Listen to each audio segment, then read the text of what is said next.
pas un nom donné par une formation politique. L'exemple que nous venons d'avoir avec M. Chassaigne, d'ailleurs, dit tout cela. C'est un candidat tout à fait estimable, expérimenté, et il n'a pas eu la majorité, il n'a pas été élu au perchoir, à la présidence de l'Assemblée nationale. Et donc, la question n'est pas un nom, la question c'est quelle majorité peut se dégager à l'Assemblée pour que un gouvernement de la France puisse passer des réformes, passer un budget et faire avancer le pays. Et alors donc, dans ce contexte, je vais essayer de vous dire comment je vois le chemin. Moi, ce que j'attends aujourd'hui des forces politiques, c'est qu'elles soient à la hauteur de ce qu'elles ont fait dans l'entre-deux-tours. Toutes les forces politiques qui se sont mis d'accord.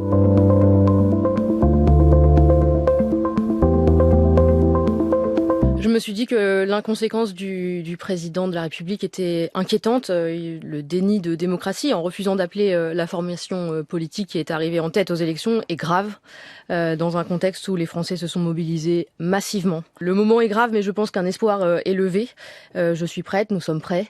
Je demande maintenant au président de la République de prendre ses responsabilités et de me nommer Premier ministre. Ce que je vois, c'est qu'on a un président de la République qui vit dans un monde parallèle.